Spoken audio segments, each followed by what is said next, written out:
नमस्कार, आप देख रहे हैं रॉयल बुलेटिन। मैं हूं आपके साथ प्रिया शर्मा और आज की बड़ी खबर गोरखपुर से है, जहां मुख्यमंत्री योगी आदित्यनाथ ने चंपा देवी पार्क में यूपी ट्रेड शो स्वदेशी मेला का भव्य शुभारंभ किया। मंच से सीएम योगी ने न केवल स्वदेशी उत्पादों को बढ़ावा देने की बात कही, बल्कि यह भी बताया कि कैसे नया उत्तर प्रदेश अब आत्मनिर्भर भारत के मॉडल की ओर बढ़ रहा है। गोरखपुर के इस भव्य मेले में देश भर के कारीगर, उद्यमी और छोटे व्यापारी अपने स्वदेशी उत्पादों को प्रदर्शित कर रहे हैं। सीएम योगी ने कहा, ट्रेड शो से स्थानीय व्यापारियों को नई दिशा मिलेगी। यह मेले सिर्फ व्यवसाय नहीं बल्कि आत्मनिर्भर भारत के संकल्प का प्रतीक है। मुख्यमंत्री ने मेले के सभी स्टॉल्स का अवलोकन किया और कारोबारियों को प्रोत्साहित किया कि वे देशी उद्योगों को ऊंचाई पर ले जाने में अपना योगदान दें। अपने संबोधन में सीएम योगी ने पुराने यूपी की तस्वीर पेश करते हुए कहा कि 2017 से पहले उत्तर प्रदेश में निवेश लाना सपना था। उस दौर में कानून व्यवस्था इतनी खराब थी कि लोग वहां उद्यम लगाने से डरते थे, पर अब हालात बदल चुके हैं। आज यूपी में सुरक्षित वातावरण, स्थिर सरकार और स्पष्ट नीति के कारण पूरे देश के निवेशक यहां आना चाहते हैं। योगी ने आगे कहा कि 2017 से पहले यूपी में सिर्फ 2 एयरपोर्ट थे, आज राज्य में 16 एयरपोर्ट सक्रिय हैं और देश का सबसे बड़ा एयरपोर्ट जेवर में तेजी से बन रहा है। धन्य धरा है आदर प्रसून सजाए प्रतिपल, जो संपदा है आशीष वचन के, उन गुरुवर का शत शत अभिनंदन। मंच पर विराजमान उत्तर प्रदेश शासन के यशस्वी माननीय मुख्यमंत्री महोदय एवं हम सभी के संरक्षक परम श्रद्धेय गोरक्षपीठाधीश्वर महोदय से करबद्ध अनुरोध है कि आप अपने आशीर्वचनों से हम सभी को अभिसिंचित करें। सादर अनुरोध।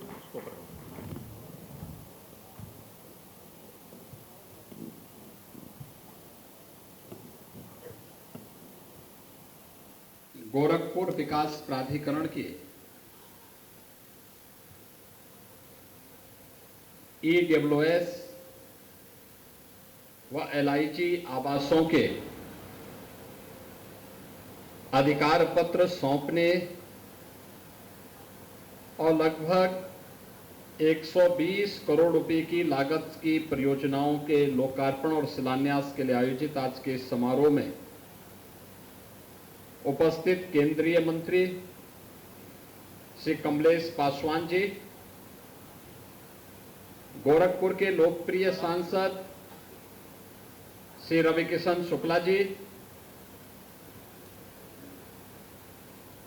विधान परिषद सदस्य डॉक्टर धर्मेंद्र सिंह जी, गोरखपुर ग्रामीण से विधायक श्री विपिन सिंह जी, मान्य विधायकगण श्री फतेह बहादुर सिंह जी, महेंद्रपाल सिंह जी, प्रदीप शुक्ला जी, डॉक्टर बिमलेश पासवान जी, श्री श्रवण निषाद जी, उत्तर प्रदेश महिला आयोग की उपाध्यक्ष श्रीमती चारू चौधरी जी, भारतीय जनता पार्टी के क्षेत्रीय अध्यक्ष श्री सहजानंद राय जी, जिलाध्यक्ष जनार्दन तिवारी जी, महानगर संयोजक श्री राजेश गुप्ता जी, बोर्ड के सदस्य श्री दुर्गेश बजाज जी, पवन त्रिपाठी जी, श्री राधेश्याम श्रीवास्तव जी और आज के इस कार्यक्रम में उपस्थित गोरखपुर विकास प्राधिकरण के सानिध्य में बन रहे पाम पैराडाइज से जुड़े हुए हमारे सभी जो भी इस व्यवस्था से जुड़े हुए हैं, श्री अतुल सर्राज जी, जगदीश आनंद जी, केजरीवाल जी और उपस्थित सभी लाभार्थीगण, उपस्थित बहनों और भाइयों,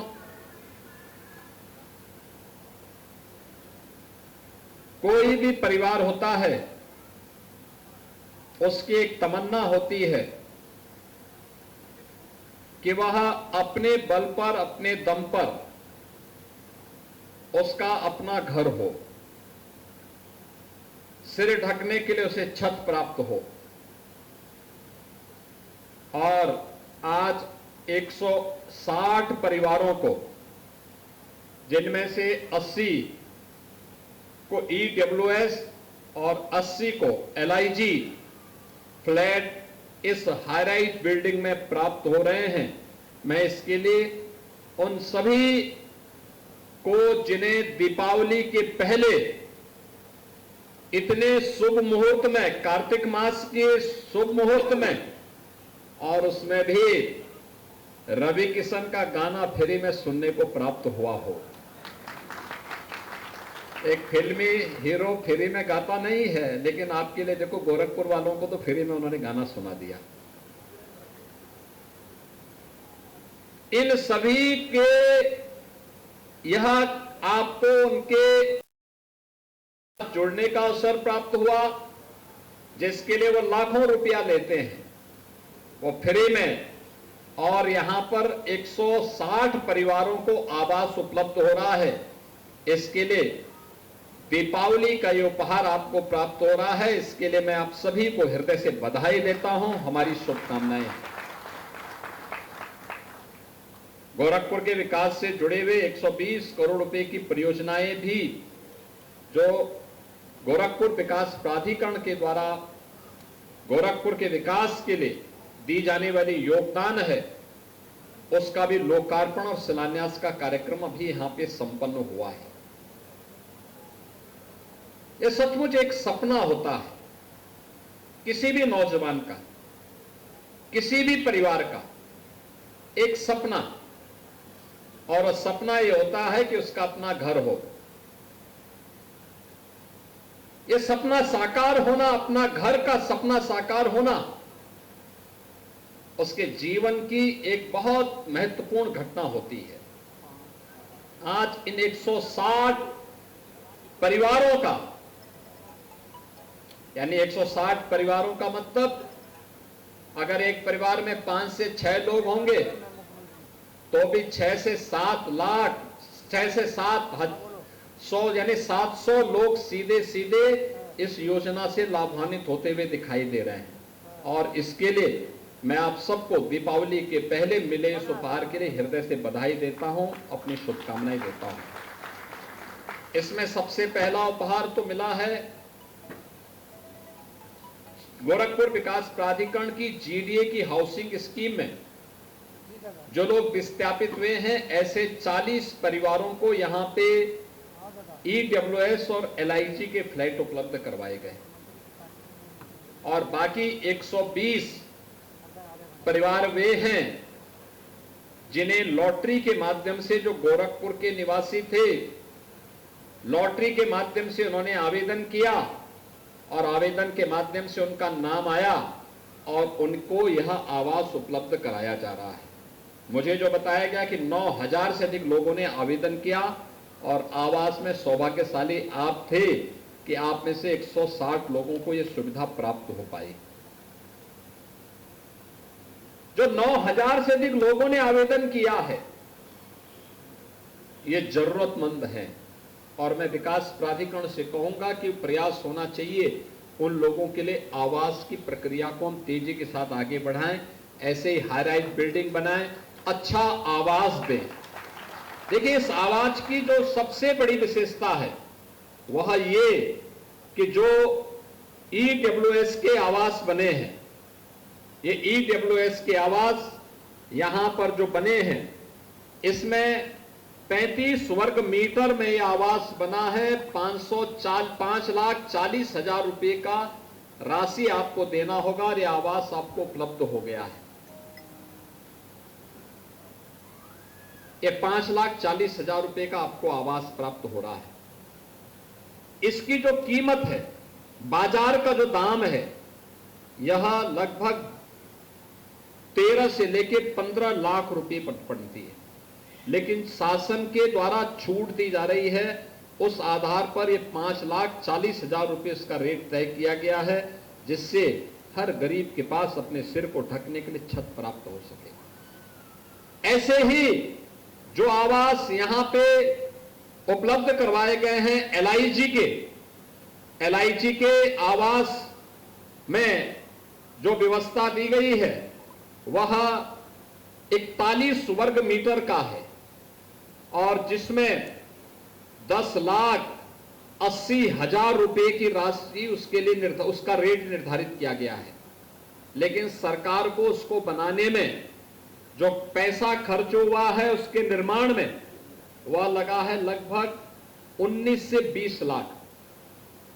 उसको 10 लाख रुपए तक की सब्सिडी देने का काम किया गया। तब उसका रेट घट करके 10,80,000 हुआ है और वह आज यहां पर भी ऐसे 80 परिवारों को यह आवास उपलब्ध करवाया गया है।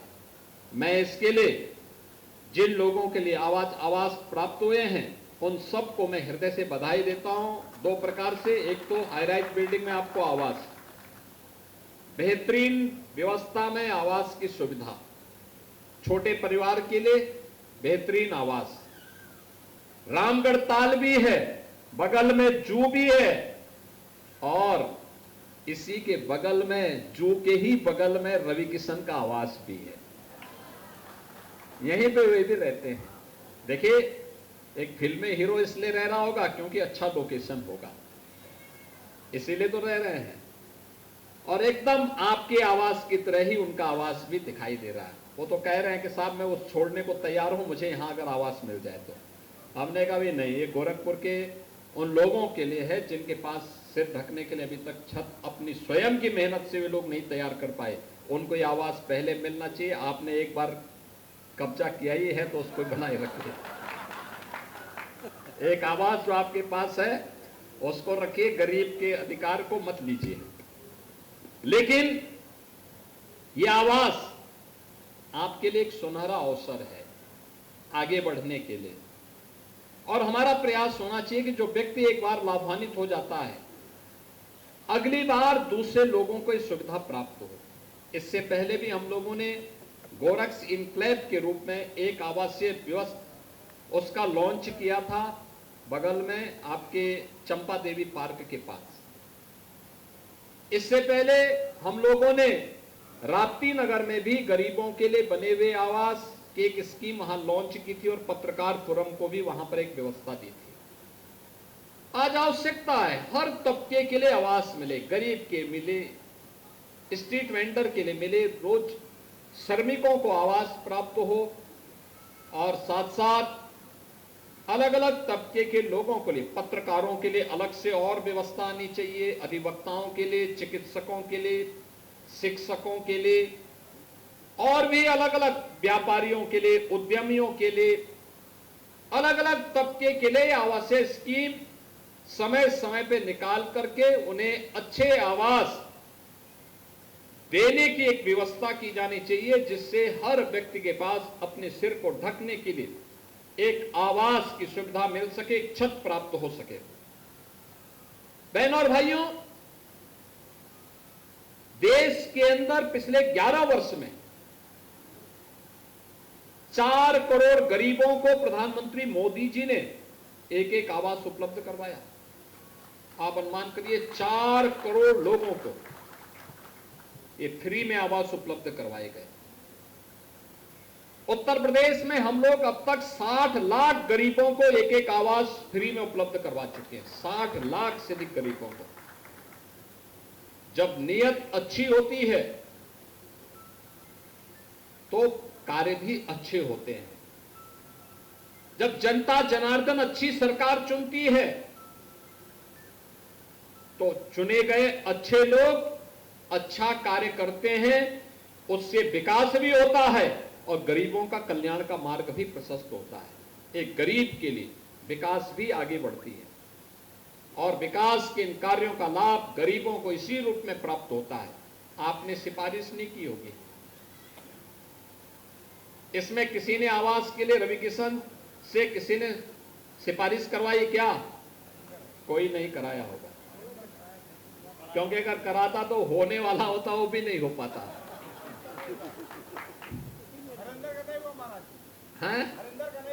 हाँ, लेकिन आवास हो गया। अब वो स्वयं आके देख रहे हैं, पछता रहे हैं कि आवास मुझे भी यहां एक लेना है, क्योंकि अच्छा लोकेशन है। ताल का लोकेशन, जू का लोकेशन, इधर खोराबार का लोकेशन, एक ही जगह से पूरा, एक जगह से सब कुछ उपलब्ध हो रहा है। और दूसरा, अच्छी सोसाइटी, अच्छे लोग हैं, सब लोग एक साथ रहेंगे, मिलकर के रहिए, अच्छे ढंग से रहिए और अपनी एक हाउसिंग रेजिडेंट कमीशन, यहां पर आवासीय समिति का गठन करिए, उस सोसाइटी के माध्यम से थोड़ा थोड़ा पैसा इकट्ठा करके जो मेंटेनेंस का कार्य होता है, कुछ तो जो डेवलपर होगा वो पैसा जमा करेगा, कुछ आपका महीने का छोटा छोटा पैसा आप इकट्ठा करके उसको इकट्ठा कर देंगे तो मेंटेनेंस, लिफ्ट का मेंटेनेंस है, कहीं पे कोई अन्य कार्य होना हो तो वह समिति उसका मेंटेनेंस करती रहेगी। तो लंबे समय तक इस आवासीय सुविधा का लाभ आपको प्राप्त होगा और इस सुविधा का लाभ आपको प्राप्त होने के कारण दोनों तीनों प्रकार की सुविधाएं प्राप्त होंगी। आप भी प्रयास करेंगे कि आप जब तक यहां पे रहें तब तक रवि किशन भी यहां रहे। आखिर रहना चाहिए ना भाई, एक कलाकार को आपने सांसद बनाया है तो कला तो ईश्वरीय प्रतिभा होती है, हर व्यक्ति गा नहीं सकता, हर व्यक्ति अभिनय नहीं कर सकता। अब आप कालीबाड़ी के बाबा से कहेंगे कि अभिनय करेंगे, क्या कर पाएंगे? क्या नहीं कर पाएंगे। वो पूजा कर सकते हैं लेकिन अभिनय नहीं कर पाएंगे। तो यह जो प्रतिभा होती है, अलग अलग तबके के लोगों को जोड़ करके उस कला का सम्मान होना, उस सम्मान को आगे बढ़ाना, उस सम्मान के माध्यम से अपनी पहचान को आगे बढ़ाना। अगर आपके पास एक कलाकार सांसद नहीं होता तो आपको आवास की सुविधा का लाभ मिल रहा है और उसमें वो फ्री में आपके गाना सुना रहे हैं। अगर कोई और जगह दूसरे जिले में करेंगे तो इसी के लाखों रुपया ले लेंगे, लेकिन आपको फ्री में उन्होंने सुनाया है। मैं धन्यवाद देता हूं रवि किशन जी आपको इस कार्य के लिए और इन सबको बधाई देता हूं। सरकार का जो अभियान है, हर परिवार को, हर जरूरतमंद को उसके अनुरूप आवास की सुविधा उपलब्ध हो। और विकास प्राधिकरणों से भी मैं प्रदेश भर में कहूंगा, अभी हम लोग लखनऊ में एक आवासीय सुविधा देने जा रहे हैं। वहां पे जिन माफियाओं ने सरकारी जमीन पे कब्जा करके अपनी बड़ी बड़ी हवेली बनाई थी, हवेली हटा करके वहां पे हम लोगों ने गरीबों के लिए आवास बना दिए हैं और गरीबों को दीपावली के पहले हम गरीबों को आवास उपलब्ध करवाएंगे वहां पर। क्योंकि कुछ चंद माफिया बिना कुछ किए धरे सरकारी जमीन पे कब्जा करके लूटपाट करके लाते थे और जमीनों पर कब्जा करके अपना आवास बना करके ऐशो आराम करते थे, फिरौती मांगते थे। हमने कहा अब ये नहीं चलेगा, ये अब नए उत्तर प्रदेश में नहीं चलेगा। जितना कमाया है उसकी भरपाई करनी पड़ेगी। और आवास उनका हटाया और वहां पे गत वर्ष हम लोगों ने, आपने देखा होगा, प्रयागराज में किया था। प्रयागराज में एक माफिया ने सरकारी भूमि पर कब्जा करके अपना एक बात आलीशान बंगला बना दिया था। हम लोगों ने उस बंगले को हटाया और गरीबों के लिए आवास बनाए। 76 आवास वहां पर गरीबों को उपलब्ध करके, फ्लैट बना करके उपलब्ध कराए हाई राइज बिल्डिंग में, और गरीब आराम से रह रहा है। आप सोचो, कोई सोच सकता था किसी माफिया के द्वारा कब्जा हुई जमीन पर गरीबों के लिए आवास बन जाए? अब लखनऊ में भी हम करने जा रहे हैं, लखनऊ में भी करने जा रहे हैं। तो इसलिए अच्छे लोगों को चुनेंगे तो अच्छा ही कार्य होगा, अच्छा ही परिणाम आएगा। आज के इस अवसर पर एक बार फिर से आप सबको मैं बधाई देता हूं।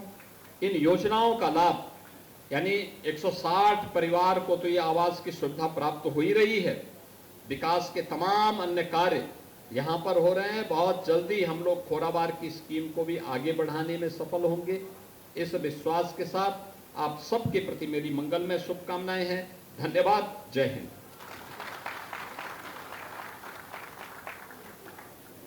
सादर धन्यवाद महोदय।